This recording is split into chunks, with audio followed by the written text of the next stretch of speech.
The moment I laid eyes on Damon, I was in love. Does that sound pathetic to you? I know not everyone believes in love at first sight, and honestly, I didn't either. Not until I met him. He was assigned to the meat section in the supermarket I worked at, stacking shelves.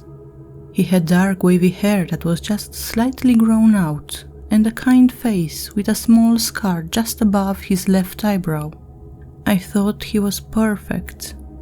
I fawned over Damon like a teenager for the first week, making every excuse I could to visit his section, even at one point making an unfortunate and poorly timed pun about sampling his meat. I was an embarrassment and I knew it, but something about him reduced me to a lasting mess.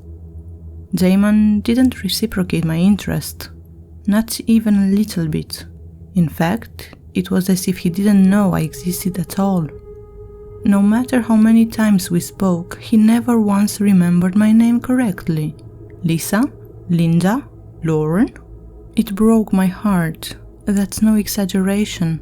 I actually felt it shatter a little more each time he snapped me. I couldn't understand the depth of emotion I was experiencing. It was overwhelming. I was in love so deeply with a man that didn't even know my name. It's Lily, just for the record. I don't know at what point my admiration crossed the boundary into obsession, but I know that it did. That makes it okay, doesn't it? I'm aware it wasn't healthy, so surely that means I'm not crazy? Or maybe I am, and maybe I'm just using what happened as an excuse to justify it. I started to watch Damon, not just at work from an aisle near his section, but at break times too. Break times that I timed perfectly to match his. Everywhere he was, I was. I swapped shifts with my coworkers to finish at the same time as him, just to follow his car for a few minutes on my way home, every day a little further, until I worked out where he lived. That's creepy, right? I know, you don't need to tell me, but that's why we're here. When you spend so much time watching a person, studying them, doing everything you can to get to know them, well, then you notice things. You notice things that other people would never pick up on. And there was a lot to notice about Damon. It started with the lunches. Once I had our shifts in sync, I started to hang out in the break room at the same time he did for lunch, except he never ate. He would come into the room, grab his bag, and then enter the bathroom, spending about 10 minutes in the cubicle. It was habitual. Every lunch was the same. I'm not usually one to speculate on someone's bathroom habits, and I tried hard not to obsess over it. Until the day he came out with blood on his lip, fresh, crimson and drying rapidly against his stubble. It was unmistakable. I wondered if maybe it were beetroot, but that would have been more purple. I did a bad job concealing my stare that day, and Damon smiled at me as he wiped his lips. He noticed me watching. I should have been elated. Mere hours earlier, I'd have given my left arm for a smile from him, but it wasn't friendly, or God forbid, flirtatious. It was sinister, and it was my first indication that something was wrong. I should have stopped watching him then. I should have backed off and forgot about him, but I couldn't. It was like a compulsion. No matter how hard I tried to deviate or how much my instincts screamed at me, muscle memory had me following him like a lost puppy. I was in denial.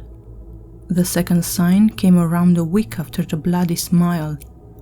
I'd done everything possible to suppress the memory of it, and I'd been somewhat successful. I found myself assigned to the section directly next to Damon's, and I was relishing the view. I took a short break to step behind the counter and watch him from a closer angle, pretending I was looking for some paperwork. His apron was bloodied, and the carcass of a pig sat in front of him as he butchered it fresh for the counter. He was masterful with his knife, carving at parts as if it were an oil painting. I was mesmerized, and for the first time since the incident in the break room, he made eye contact with me. Then, slowly, he used a knife to prise an eye from the pig's head and popped it into his mouth. I was gobsmacked. I didn't know what to do. I watched him chew, savoring every moment, and looked around to see if anyone in the store had caught what I had. They hadn't. Of course they hadn't. No one watched Damon like I did. My infatuation was soiled, laced with fear.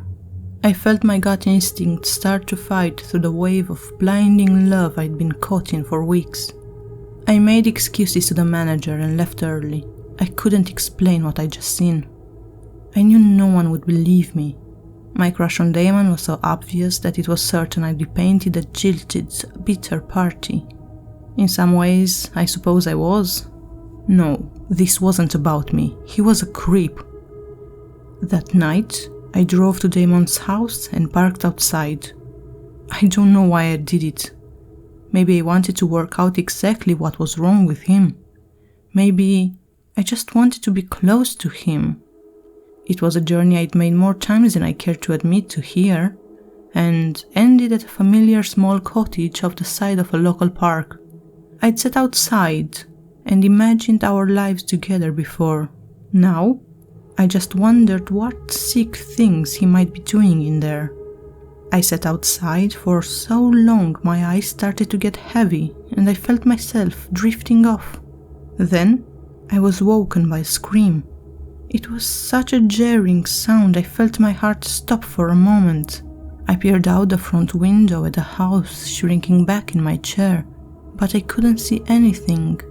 In that area, the scream could have been mistaken for a fox, but I knew it wasn't. I could feel it. Everything was pointing to a sinister conclusion, although I wasn't sure what the conclusion was yet. I felt myself plunge into a state of panic as I tried to organize my thoughts. I was plagued with visions of him chewing on the gouged out eye. I dialed the police. I left a tip anonymously, said that I'd heard the scream coming from the house while doing some late-night jogging. Then I hung up. I couldn't put myself in the firing line for my own questionable behavior, but I felt like I had to do something. I drove home and spent the whole night worrying. I laid awake staring at the ceiling and wondering what any of what I'd seen meant. What was Damon eating in the bathroom? Did I imagine the eyeball? The scream? Was it me? I admit, it all sounds far-fetched. Still, I fought back bile as I buttoned up my work shirt the next morning, ready for my shift. I entered the break room wondering if Damon had been arrested, but he hadn't. The room was empty, and his brown fabric bag hung on the communal hooks like it did every other day. My heart pounded and curiosity started to creep. Shaking, I peered inside the bag and pulled out a clear, bloody Tupperware container holding what looked like a slice of raw meat. I tugged at the lid and dropped the pot in horror as I noticed what was inside. The thin, bloody piece of flesh had a tuft of long, blonde hair attached. Reaching into the bag, I snapped the pot shut and adjusted it to look as it had before. My suspicions were correct. Something was very wrong with Damon indeed. I decided to tell the manager. I'd get him to search the bag, find the container, and call the police. It was a solid plan. The store was large, and I searched numerous departments for the manager on duty. A few colleagues said that he'd been doing rounds that morning, but no one had seen him in at least an hour. After a while, I became frantic. I paced the store, deciding I'd head to the break room and call the police myself. On the way back, a voice stopped me. "Lily, right?" I turned to see him stood by the meat counter. Not the manager, Damon.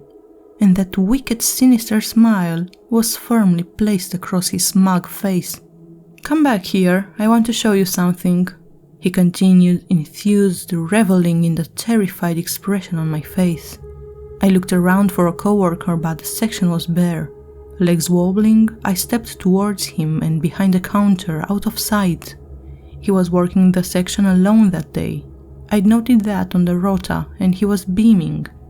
I spotted a puddle of blood below the butcher's counter. "Ta-da! Oh, Damon!" I gasped as I realized what was laid out on the metal counter. Who was laid out? The manager was skinned but remained unmistakably human. I would have known who the victim was regardless, but to make sure, Damon had left his name tag spattered with red on top of the corpse. He moved closer to me and put his lips to my ear. Instead of just the titillation I'd expected from being so close to him, I felt a horrified shudder run through my whole body. "I know you've been watching me. I wanted to make sure you got a full show." With that, Damon calmly walked out the back of the section through a staff door, bloodied apron still tied around his waist. It took me a minute to scream. It was long enough for him to get far enough away that no one could follow. I don't know if I did that on purpose or if it really was the shock like they said. There was a commotion, a customer, evacuation, and a ton of sirens. There were no records of Damon in any government system. All his pre-employment records had been falsified. Police buried the killings with stories of a drug bust at the store, and staff signed agreements to go along with it. The skinned woman in his house was found a day late. No one attended my anonymous tip, and by the time they reached his house, any belongings of note were gone. No further evidence was found. Damon was a ghost. It was like he never existed in the first place. I felt strangely empty without him. I'd spent so long in the throes of my obsession that it was like I'd lost my purpose. I know it sounds odd to say that about such a sick fuck, but it's true. I won't deny it. That's why, despite the fear, it felt comforting when I realized he was watching me, just like I'd watched him. I couldn't see him, but I could feel him. I knew. I doubted myself a few times, but tonight I was proved right. For the past 3 hours, Damon had been stood in my garden, watching me through the window.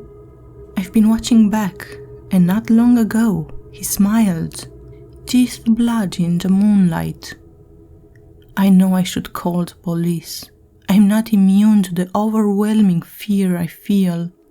I know that I should run as far as I possibly can, but every time I glimpse that wicked smile, I can't help but feel we're meant to be.